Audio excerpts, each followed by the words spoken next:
O título, né, do nosso programa de hoje é Culto Cristão, sempre antigo, sempre novo, onde a gente está aqui justamente com a intenção de abordar questões que sempre fizeram parte do culto cristão e coisas que hoje nós vemos sendo inseridas e que às vezes nós podemos estar fazendo nas nossas igrejas, mas que a gente se pergunta de onde vem, por que nós fazemos, como é que funciona isso? Alguém pensou nisso um dia? Qual a base disso? Porque às vezes termina, eu comentei isso lá na igreja anunciando sobre o evento, que muitas vezes a gente passa a fazer algo com tanta frequência que a gente se esquece de parar para tentar lembrar e entender por que a gente faz certas coisas. Então esse é um dos motivos principais desse evento que a gente está realizando hoje. Com isso eu tenho que te dizer que tanto o que você viu no formato de culto que nós fizemos, como toda a ideia desse projeto, não se trata de algo em que nós estamos dizendo que as nossas igrejas ou que nós vamos passar a fazer exatamente como foi aqui, porque todos nós temos o nosso formato de culto já. Mas a ideia é justamente que a gente possa fazer esta provocação destes assuntos, destes questionamentos e entender o que nós estamos fazendo, como fazemos, E a gente vai ter tempo aqui, essa segunda parte, justamente para que a gente possa contribuir sobre isso. Você vai poder falar aí no seu lugar, fazer pergunta e sobre o que você viu e sobre alguma dúvida. Então essa é a primeira parte do que eu tinha para dizer. E antes de passar para o pastor Gabriel, essa segunda parte é justamente de respeito a ele. Nós entendemos que nós estamos aqui e sempre que nos reunimos é para honrar e glorificar o nome do nosso Deus como igreja, que somos. Então temos diversas igrejas reunidas aqui. Então o nosso primeiro motivo, o nosso motivo maior é este: adorar ao Senhor, louvar ao nosso Deus. E creio que tivemos um culto muito agradável aqui, na palavra. Mas uma outra coisa muito importante para nós é sempre honrar quem merece honra, É reconhecer a importância, o valor das pessoas, o quanto as pessoas têm se doado para que o reino de Deus avance, cresça. E nesse sentido, eu pedi ao pastor Gabriel para fazer este meio de campo aqui antes de passar para ele, porque eu conheço o pastor Gabriel há mais de 10 anos, acho que uns 12, 13, 14, 15, tem tempo. Tem tempo que eu conheço. E sempre conheci o pastor envolvido com louvor, com a adoração. Mas o pastor Gabriel não parou por aí não, ele começou a se aprofundar cada vez mais nisso. E o pastor Gabriel tem, se eu for falar aqui, todas as formações do pastor na área de teologia, pós-graduação, em seminários de muita credibilidade no Brasil. Além disso, o pastor Gabriel é professor do IBRMEC de teologia, como a maioria aqui sabe. O pastor hoje é líder do Geração Ação, está cuidando à frente do Geração Ação. Recentemente o pastor voltou aí dos Estados Unidos com um mestrado em estudos sobre adoração, em um dos maiores e mais renomados seminários que existem sobre esse tema da adoração. E ele não sabia que eu ia falar estas coisas que eu estou falando aqui, mas eu queria muito falar isso, porque é para nós, de verdade, pastor Gabriel, um privilégio tê-lo conosco, por causa da sua dedicação, do seu desejo de servir ao Senhor e de se aprofundar cada vez mais nisso para fazer com excelência. Então, a gente pode, sem dúvida alguma, dizer que nós temos um grande estudioso deste assunto da liturgia cristã, do culto cristão, alguém que tem se aprofundado nisso, e para nós é um privilégio tê-lo aqui conosco. O pastor Gabriel, como marca desse trabalho que ele vem fazendo, disso que ele vem desenvolvendo ao longo dos anos, ele escreveu 2 livros, que eu não sei se vocês conhecem, que é o livro Razão Visceral, foi o primeiro livro que ele escreveu, e depois Cultuando com o Coração e a Mente. Os 2 livros falam deste conceito, pastor? Sobre entender o culto, entender que o culto precisa ser algo feito com compreensão, mente, mas com o coração, com um coração fervoroso, usando tudo aquilo que temos e conhecemos e o nosso amor a Deus. E no segundo livro, também falando sobre este aspecto da liturgia do culto, as coisas presentes em um culto. Então, sugiro a você, se ainda não tem, que você adquira o seu livro, compre, Inclusive, ele tem alguns aí no carro, E aí, se você quiser adquirir alguns livros, fale com ele depois aí do evento, tá bom? E era esta apresentação que eu queria fazer. O pastor Gabriel também é casado com a Bruna, pai do Henrique e da Manuela. Mas o pastor também tem 2 defeitos, pelo menos que eu sei. Eu não podia deixar essa parte sem falar dos defeitos dele. Um dos defeitos é que ele não toma café. Isso é gravíssimo. Nunca tomei. Nunca tomou café na vida. Esse é um defeito. E o outro ainda torce pelo São Paulo. Torce pelo São Paulo. Um negócio inacreditável, né? Então não podia ser perfeito, né? Então tem esses 2 pontos muito curiosos sobre o pastor. Mas pastor, esse para nós realmente um privilégio. Seja bem-vindo. Fique à vontade aí para conduzir essa segunda parte. Pode vir aqui à frente. No final vamos chorar, né?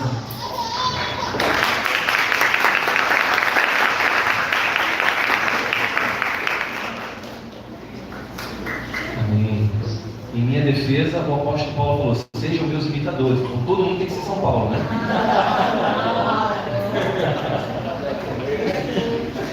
Muito bom. Gente, um dos meus versículos preferidos da Bíblia é 1 Coríntios 8:2, que diz: quem pensa conhecer alguma coisa ainda não sabe como deveria. Quem pensa conhecer alguma coisa ainda não conhece como deveria. Esse é o meu lema, né? Lema da minha vida, versículo da minha vida. Como o Daniel falou, a gente tem buscado estudar a palavra de Deus e a gente nunca deve achar que é o bastante, né? Sempre seguir adiante, continuar buscando. Estava ontem mesmo estudando sobre esse assunto, né? A gente nunca chega no topo, estava escrevendo coisas sobre esse assunto. Então Deus tem sido muito bom conosco. O nosso objetivo aqui nessa segunda parte é falar sobre o assunto do culto. Por quê? A coisa que a gente mais faz como cristão, se a gente botar na ponta do lápis, na sua vida cristã, a coisa que você mais faz como cristão é cultuar. Se você vem na igreja, o culto aqui tem semana que dia? Quarta. Se você vem na igreja quarta, você vem domingo de manhã, você vem domingo à noite, aí tem uma programação especial dos homens, dos casados, das mulheres. Se você for botar na ponta do lápis a quantidade de tempo que você dedica na sua vida espiritual, a maior parte dela é cultuando a Deus. E o que é mais interessante é que a coisa que a gente mais faz como cristão, que é cultuar, a gente não para muito para pensar sobre isso. Todas as coisas, tudo que a gente faz no culto, muitas vezes a gente faz porque a gente aprendeu que é feito dessa maneira, a gente replica, e não que isso seja necessariamente errado, mas a gente nunca parou para refletir o sentido das coisas. O pastor Levi que faz isso, não é por isso, né? A gente só faz, né? A gente só vai levando adiante. E um dos objetivos nossos aqui é gerar essa reflexão. Porque quando a gente entende as coisas que a gente está fazendo, na hora que a gente vai cultuar a Deus, a gente consegue ter uma intencionalidade maior nas coisas que a gente faz. Então, por isso, nesse momento, eu queria contar aqui com a interação de vocês, né? Não fique acanhado, meu Deus, eu vou falar alguma coisa errada. Esse é o momento da gente aprender juntos, da gente levantar questionamentos, levantar dúvidas, comentar sobre alguma coisa. Na minha jornada como professor, aprendi uma coisa importantíssima. A única pergunta boba é a pergunta que não foi feita. Essa é a única pergunta boba. Não faz essa pergunta não, que é boba, né? Sempre tem alguém que tem a mesma dúvida que você e ficou com vergonha. Então não tenha vergonha, faça a pergunta que você ainda vai estar ajudando outra pessoa que ficou com vergonha de perguntar a mesma coisa, né? Então vai ser importante essa interação com vocês para a gente entender melhor esse assunto do culto. Ok? Para começar, gente, vocês participaram aqui do primeiro momento, né, do culto que a gente teve. Queria saber se teve algum momento que você queria destacar, que você queria comentar alguma coisa que é diferente do que você aprendeu, que você achou estranho, que você achou feio, né, ou que você achou legal. Quem quer começar comentando alguma coisa? Fala, Janine. Tem microfone aí? Aqui. Fala mal. Bom dia, pastor, irmãos. Não, o destaque é a toda feia, né? A gente tem aquele ato de estar sentado determinado e hoje tem certeza que o Senhor mudou a dinâmica com um objetivo. Eu queria saber qual. Muito bom. Alguém mais sentiu essa diferença? Sei, né? Pode falar, pode falar. Cília e pastor, eu achei maravilhoso. Eu gostei. Porque a gente pega o cálice, né, o pão e o cálice, e se estiver elogiado da igreja, vai ser todos servidos, né, de uma vez só, e já com pão e com vinho. Eu achei muito importante, achei ótimo. Muito bom. Mais alguém quer comentar? Gente, então, vamos lá. O que a gente precisa saber é que esse é um ponto fundamental para a gente entender o culto cristão. Não existe na Bíblia, nem no Antigo Testamento, nem no Novo Testamento, um modelo de liturgia. Jesus não deixou isso para a gente, os apóstolos não deixaram isso para a gente. Nós temos princípios do culto. Então você não vai ver nenhum texto bíblico falando, vocês devem cultuar assim. Comecem com uma oração e leitura bíblica, depois cantem 4 músicas, depois façam anúncios de oferta, depois preguem, depois celebrem e encerrem o culto. Não existe isso. O que tem para nós são princípios. Sempre que a igreja se reúne, eles estão cantando. Mas não necessariamente eles estão cantando 4 músicas no início do culto. Sempre que a igreja se reúne, há a pregação da palavra. Mas não necessariamente a pregação da palavra tem que ser nesse momento específico, etc. Sempre que eles se reúnem, tem os sacramentos, a celebração da ceia. Mas não necessariamente explica a forma como deve ser. Então o que eu quero dizer é que a maneira como a gente faz, a maneira como está estabelecida a nossa liturgia, ela está baseada em princípios bíblicos, mas a ordem das coisas não é uma questão sacralizada, expressa na Bíblia. E isso dá para a gente alguma liberdade de fazer de uma maneira ou de fazer de outra, desde que a gente não fira os princípios que estão estabelecidos. Amém? Amém? Então, nem a maneira que é feita hoje, ou nem a maneira que foi feita aqui, não existe, poxa, essa é uma maneira correta e essa é uma maneira incorreta. São simplesmente maneiras diferentes da gente colocar em prática o princípio. Né? E por que eu fiz, respondendo a Janaí, por que eu fiz essa provocação aqui de mudar aqui para o pessoal vir à frente?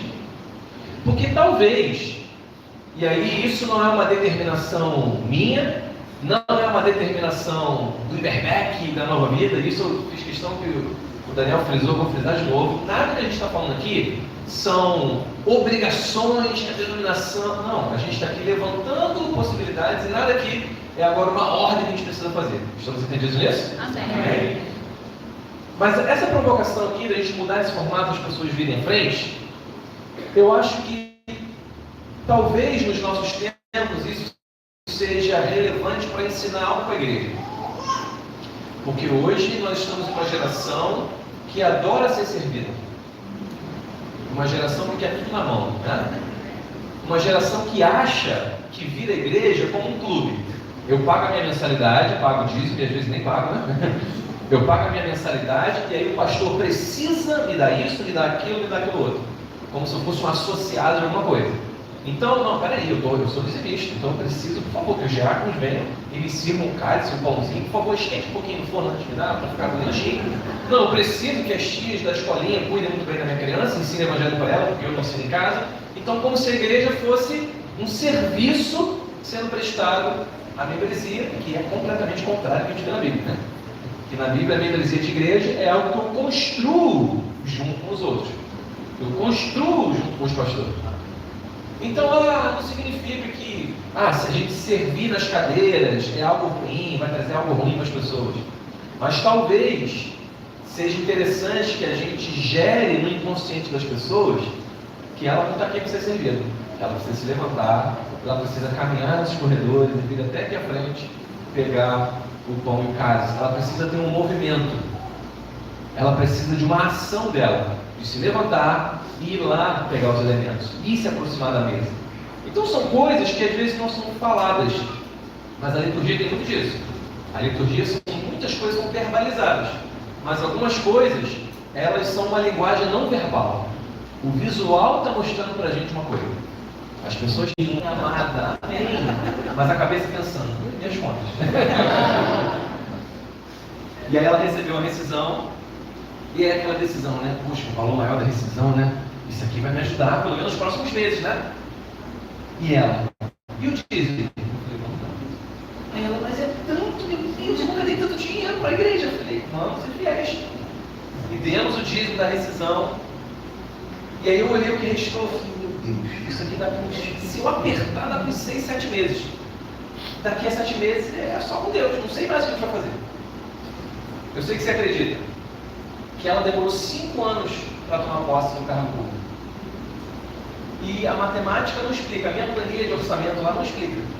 Mas Deus manteve a gente até aqui. O dinheiro que ia durar 6, 7 meses durou 5 anos. Eu não sei explicar. Mas Deus sabe explicar. Então, quando a gente é fiel, nós temos a certeza que Deus não nos desampara. A gente pode ter essa convicção, essa certeza. Bem, gente? Bem. Mais alguém? Outra pergunta? Deus dá uma constituição fiel. Bom dia. Bom dia. Na verdade, a minha pergunta não tem muito a ver com o tema, mas é uma questão. Qual seria a diferença entre alma e espírito e a partir de qual momento a alma ou o espírito é Muito boa pergunta. são criados?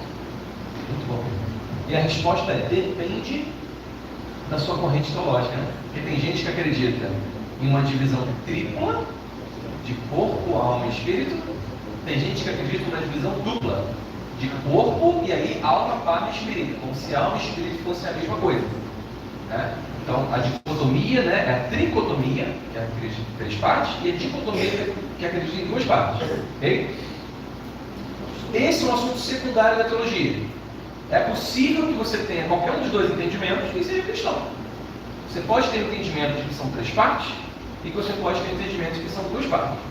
Eu, pessoalmente, acredito pela palavra de Deus que nós somos divididos em 2 partes. Uma parte corpórea e uma parte incorpórea, que é a alma barra espírito.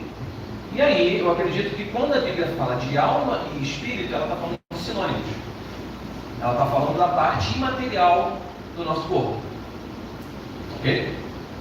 Então, esse é o ponto. Então, por isso que eu falei, dependendo da sua visão teológica, essa pergunta é tranquila, porque para mim essa pergunta é tranquila. Bom, em que parte a alma e espírito? Não, para mim é a mesma coisa. Então não há essa divisão, entende?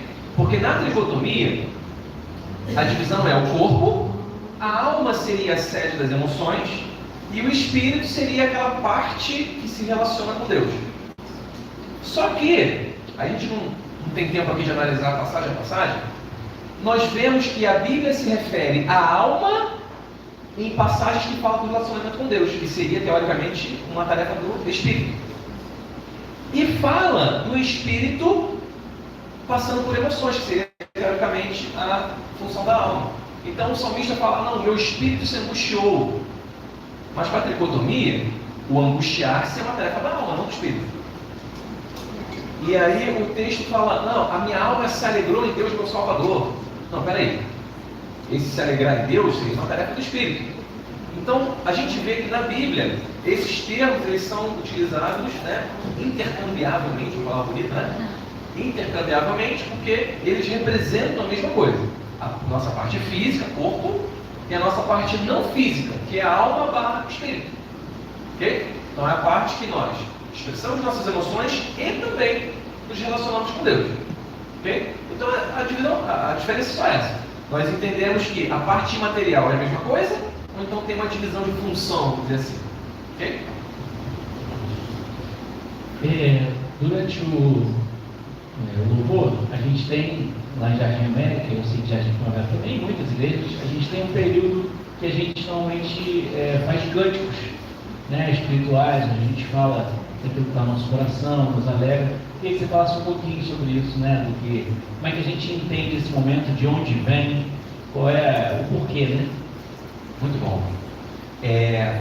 Eu acho que toda a igreja, a gente começa a ler a Bíblia, ora e depois canta música, né? Canta 4, 5 músicas. Alguma igreja não faz isso? Acho que todas aqui fazem isso, né? Agora, minha pergunta é, você acha que essa prática tem quantos anos? Quantos acham que essa prática tem 500 anos? 400? Mais? 600 anos? 700 anos? Orar, ler a Bíblia e cantar 4 músicas. 700 anos? 800? 900? 900? Jonathan acha que é 900 anos. Gente, essa prática de orar, ler a Bíblia, cantar 4 músicas e depois pregar. Ela começou na década de 1950. Legal, né? Com o movimento Vineyard. A liturgia de toda a história da igreja, as músicas, existia muita música nas liturgias, mas as músicas eram espalhadas durante a liturgia. Você cantava, parava para orar, cantava mais um, pregava, depois cantava no final, tinha ceia. Então, essa condensação de um período de músicas único no início é uma inovação da Vineyard. E tem alguma coisa de errada com isso? Nada de errado com isso. Só que na nossa cabeça, algo fica cristalizado que isso é uma maneira bíblica de fazer. Só que a história está nos mostrando que grande, maciça parte da nossa história, a igreja cantou de maneira diferente que a igreja.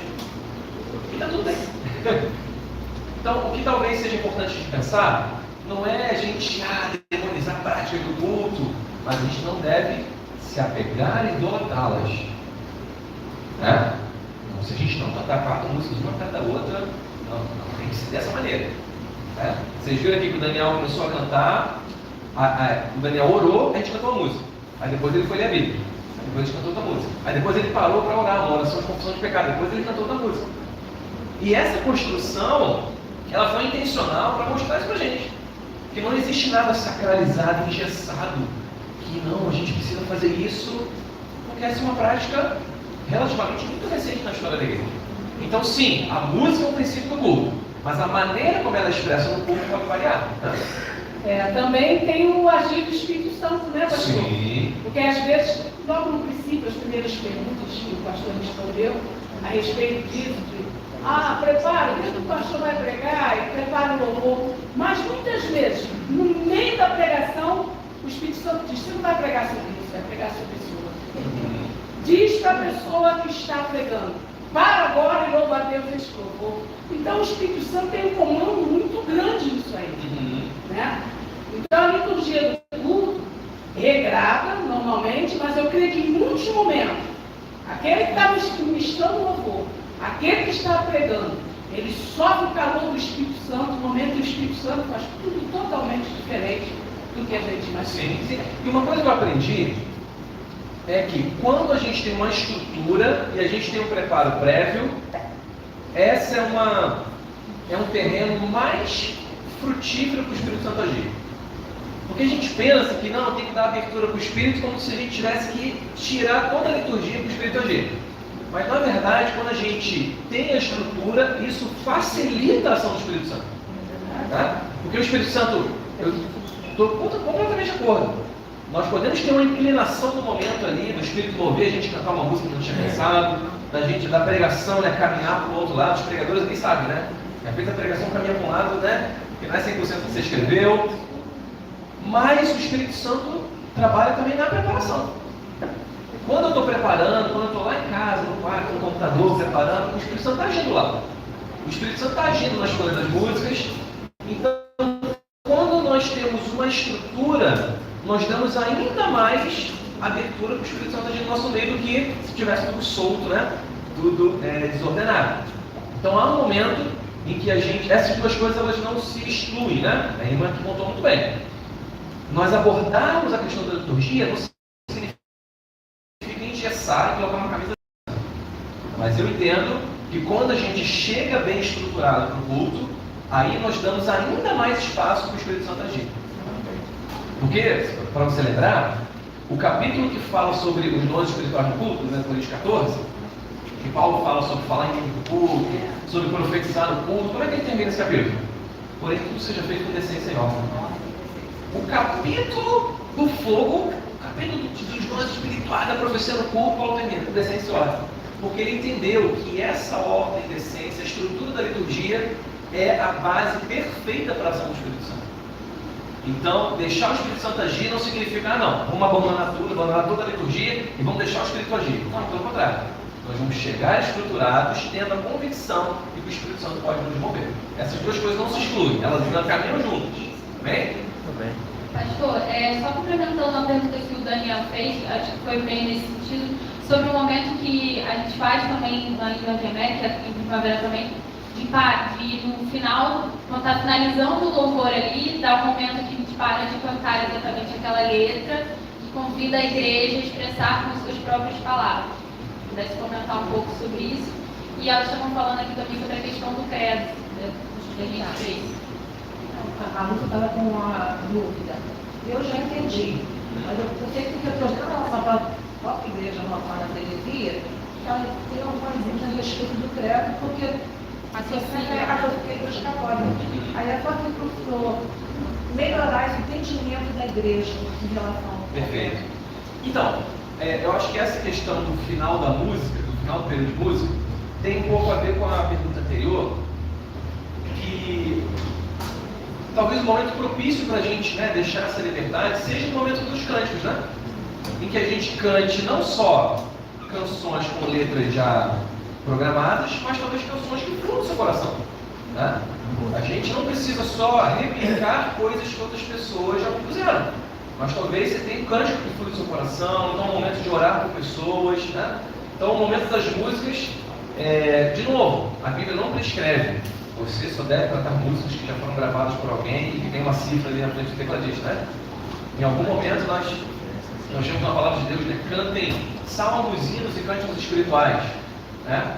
E aí algumas pessoas, né, que estudam esse texto dizem que salmos são os textos diretamente tirados da Bíblia, os hinos são as canções já pré-programadas que aquela igreja tinha, e os cânticos espirituais são aqueles cantos, né, que o Espírito Santo inspira a fazer no momento. Então cantamos a Bíblia diretamente, cantamos canções que não são diretas da Bíblia, mas inspiradas na Bíblia, né, do nosso cotidiano, e também expressamos a nossa alma a Deus com cânticos espirituais, né, de maneira ali, não improvisada ali, mas espontânea, né, no momento da adoração, e esse momento propício, a gente está, né, tendo essa abertura para a ação do Espírito.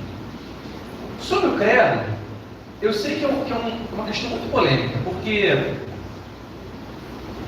boa parte da membresia da nossa igreja tem um passado católico romano.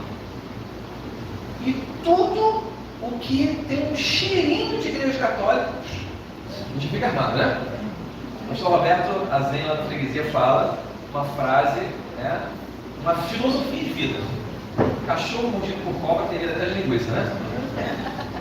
Então as pessoas que foram mordidas, né, pelo ritualismo, pela idolatria da igreja católica, elas ficam viciosas, igual o gato, né? Se armam todo quando tem um cheiro, né, de catolicismo.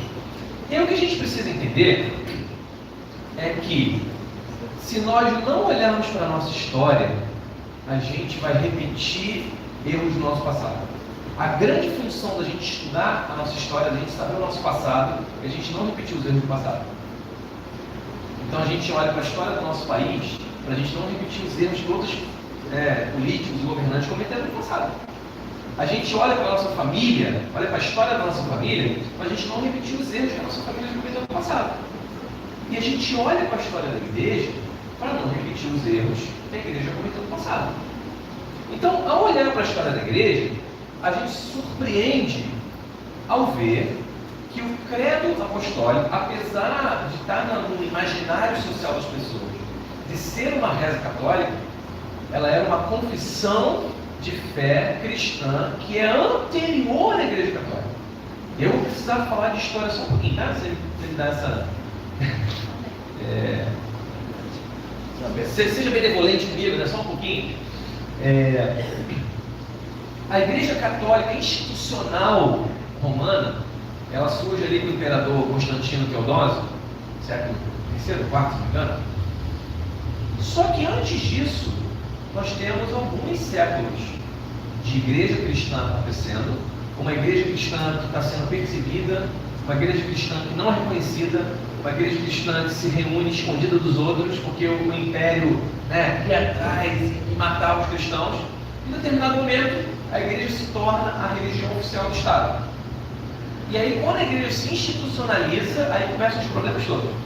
A questão, né, da ostentação, todas essas doutrinas heréticas, de idolatria, de considerar Maria a mãe de Deus, todas essas ideias surgem posterior à institucionalização da igreja. Só que antes dessa institucionalização, tem os primeiros séculos ali em que a igreja persistiu fiel a Deus. E como eu falei aqui na hora em que a gente estudou o credo, essas pessoas morriam por ser cristãos. É uma coisa que a gente não faz, graças a Deus. E elas não tinham livros, Bíblia assim no livro. Né? Eu digo mais, o cânon do Novo Testamento não estava nem fechado, eles tinham o Antigo Testamento. E eles tinham ali as epístolas do Novo Testamento circulando. Então esses cristãos, eles não tinham aqui bonitinho, abra em Efésios. Não. Eles precisavam de um resumo da fé que pudesse ser um resumo da mente deles sobre o que valia a pena morrer. Será que vale a pena morrer sobre batizar por aspersão ou imersão? Não, isso é uma coisa secundária. Mas o que é essencial? O que é principal? E aí é redigido esse documento que se torna como uma declaração de fé. E sabe o que é mais interessante? As empresas entenderam isso. O pessoal que faz administração entendeu isso. Você chega em qualquer empresa grande hoje, não precisa nem ser grande. Está lá. Visão, missão e valores. A visão dessa igreja a visão dessa empresa é essa. A missão dessa igreja é essa. Os valores dessa empresa são esses. Aí eu olho quando eu vejo isso, eu olho, gente, mas a igreja sabia disso 2 anos. Porque lá atrás, quando a igreja estava se estruturando, eles estavam sendo perseguidos, eles precisavam colocar no papel qual é a nossa visão, qual é a nossa missão, quais são os nossos valores, pelo que vale a pena morrer. E então, eles repetiam esse credo como uma forma de lembrar na mente deles as questões essenciais da fé. Aí você fala, tudo bem, mas isso é lá naquela época, hoje em dia a gente não precisa mais disso e tal, né? Mas que o nosso grande problema, além da questão do remeter da Igreja Católica, seja a questão da repetição, né? Não, a gente não pode ter vãs repetições. O que a gente precisa ter em mente é que o culto está formando os nossos hábitos. Toda vez que a gente cultua a Deus, nossos hábitos estão sendo formados. Eu talvez nunca tenha visto você orando, mas eu sei que você ora parecido com o pastor Levi, com o Mauro. Porque a gente aprende a orar no culto. Eu oro parecido com o meu pastor. Senhor, meu Deus, meu Pai, Deus começa, Senhor amado, Deus Todo-Poderoso. A gente aprende as coisas no culto. E de novo, a maneira da gente aprender, uma das principais maneiras da gente aprender coisa é por meio da repetição. Quando você começa a dirigir, você dirige o quê? Olhando para a marcha, daqui a pouco está no automático lá, você dirige, nem olha mais para a marcha, vai embora, né? E a gente desvaloriza muito a percepção da repetição. Por quê? Eu vou dizer por que é importante a gente celebrar a ceia sempre. E por que talvez a prática de recitar o credo apostólico ou de repetir o Pai Nosso, como a gente fez também, é algo que forma a nossa vida cristã. Eu vou dar um exemplo que talvez vai te ilustrar em relação a isso. Alguém que faz educação física, professor de educação física? Não? Mas se você for na academia, fala assim, eu quero começar a fazer musculação. O personal trainer vai chegar e vai preparar uma série para você. Você vai fazer 15 repetições de braço, depois vai fazer aquele negócio que empurra assim com a perna, para treinar a perna, e você vai fazer isso. Tá, beleza, mas hoje é segunda, quarta-feira eu faço o que? Não, quarta-feira eu vou fazer a mesma coisa. Não, peraí, sexta-feira eu vou fazer a mesma coisa. É a mesma série. E aí, se você é como eu, você vai começar a falar assim, eu estou perdendo tempo aqui. Isso não está adiantando nada, é só uma nova repetição isso aqui. Meu Deus do céu, aqui, eu não estou mais forte.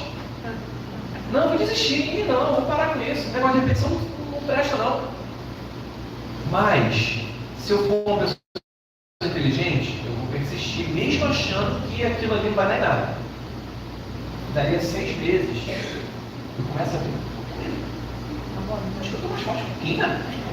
Aí daria um ano, a pessoa repara, nossa, o problema vai ser do Roberto Carlos, né? Esse jogador. Por quê, gente? O personal trainer entende uma coisa que a gente que é leigo na educação física não entende. O momento da repetição em si, para você, não faz sentido nenhum. Eu estou aqui perdendo tempo fazendo isso. Mas o personal trainer sabe que se você insistir na repetição, a soma das suas repetições lá na frente vai dar resultado. Então, talvez no momento você crê em Deus Pai Todo-Poderoso, oh meu Deus, acho que eu estou pecando, uma repetição. Ai, Jesus, que isso? E aí a palavra é: confia no personal trainer. Segue. Que a gente vai ver ao longo dos meses passando, os anos passando, a nossa fé sendo fortalecida. Porque naquele momento que a gente está fazendo, a gente não vê o resultado. Mas é a soma, qual é o princípio da academia? A soma das nossas repetições. Lá na frente a gente vê o fortalecimento espiritual. Então o culto, a gente está fazendo as mesmas coisas. A gente está cantando as mesmas músicas, a gente está pregando a mesma Bíblia, a gente está orando da mesma maneira, a gente está ceando da mesma maneira, para que lá na frente a gente veja o resultado do nosso crescimento, da nossa maturidade espiritual. Então talvez naquele momento ali seja uma... isso aqui não tem sentido nenhum, não vai servir para nada. Mas confia no personal trainer, que lá na frente a gente vai ver como isso vai fortalecer a nossa fé. Como isso vai servir para a gente ter convicção daquilo que a gente crê. Você sabe que uma vez eu estava dando uma aula no seminário da Assembleia de Deus, para candidatos a pastor. Eu fiz um exercício com eles. Eu falo, me descreva em 5 linhas o que é o Evangelho. De candidato a pastor. Primeiro. E aí as respostas, não, porque Jesus, a cruz e o inferno, eles não sabiam verbalizar, eles não sabiam dar a razão da fé deles. Eles conheciam os conceitos, cruz, Jesus, sangue, mas não conseguiam falar isso de maneira racional, consistente, coerente. E o cara apostólico uma declaração racional, coerente e consistente da nossa fé. Se alguém chegar para você e falar assim, quem você crê? Eu creio em Deus Pai Criador. Eu creio em Jesus Cristo, seu único filho, que nasceu da Virgem Maria, padeceu do poder de Ponto morreu, ressuscitado. Eu creio no Espírito Santo. Eu creio na igreja, eu creio na ressurreição dos mortos. Eu creio na vida eterna. Você entende como isso é um fortalecimento da sua fé? Que é validado e alimentado pela repetição que a gente acha que é inútil. Então isso vai ajudando a gente ao longo do tempo. Ok? Mais alguém? Fechou, né? Muito bom. Quem que vai encerrar? Mauro? Vem cá, Mauro. Gente, muito obrigado pela atenção de vocês foram maravilhosos. Amém, igreja? Amém. Pastor, fica aqui. Deixa eu orar. É muito bom ter a presença de alguém que consiga nos trazer, elucidar, falar sobre a palavra de Deus de uma maneira tão bonita, tão sincera, uma pessoa que a gente consegue conversar, acessível. E lembrando meu nome, desde o primeiro dia que a gente esteve aqui, completo, eu falei meu pai. Mal saiu de casa. Me lembro até hoje que fala. Então, pastor, eu queria que a igreja ficasse de pé. Vamos estender a mão aqui sobre a vida, sobre o nosso pastor Gabriel, que está aqui nesse momento, e vamos orar. Querido Deus Pai, obrigado, Senhor, pela presença deste homem, Pai, que tem se dedicado e tem a cada dia mais e mais trazendo da Tua palavra, que tem nos honrado, ó Pai amado, apresentando um evangelho que é um evangelho simples, que nós conseguimos entender, temos fácil entendimento. A cada dia que ele vem e traz, ó Pai, da Tua palavra, nós conseguimos entender e saímos daqui hoje, ó Pai, edificados por Ti. Muito obrigado, ó Pai, pela vida do pastor Gabriel, que ele possa estar sempre, ó Pai, sendo usado por Ti, porque nós sabemos, ó Pai amado, o quão bom e agradável é que nós possamos viver em união, e quando nós estamos unidos com Cristo, nós podemos nos sentir alegres e felizes na Tua casa, quando nós temos um momento como este, ó Pai, que estamos terminando nesse momento. Muito obrigado, ó Pai, pela vida deste homem, desse pastor, que ele possa estar sendo alvo das Suas bênçãos, onde ele estiver, em nome do Senhor Jesus. Amém e amém. Em nome do Senhor Jesus. Obrigado pela presença.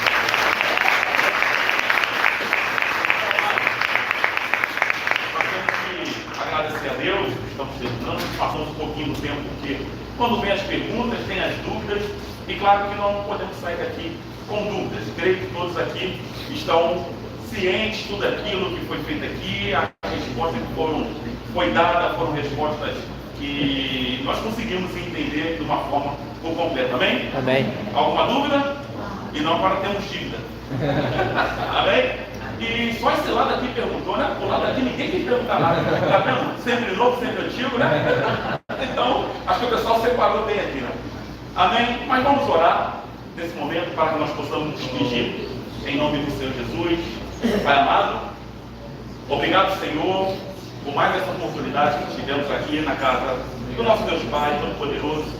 Muito obrigado por essas portas estarem abertas mais uma vez, para que nós possamos, ó Pai amado, aqui explanar a Tua palavra, para que nós possamos aqui, ó Pai amado, receber mais de Ti, ó Pai. E eu tenho a certeza que tudo aquilo que nós aprendemos nesta manhã, início de tarde, foi aquilo, ó Pai, que aprove a Ti a nos oferecer. Que o Senhor continue, ó Pai, derramando do Teu amor, da Tua graça e da Tua unção. Que o Senhor, ó Pai, nesta manhã e tarde, nos conduza agora, ó Pai, aos nossos lares, debaixo da Tua graça e da Tua unção. Que o amor de Deus, o Pai amado todo-poderoso, que o Senhor possa continuar, ó Pai, a nos impulsionar para que nós possamos, Senhor Jesus, sempre e sempre estarmos, ó Pai, debaixo da Tua graça e da Tua unção. Leva-nos, ó Pai amado, guardados por Ti. É essa oração que nós fazemos a Ti e já Te agradecemos. Em nome do Senhor Jesus. Amém. E amém. Dá uma salva de palmas.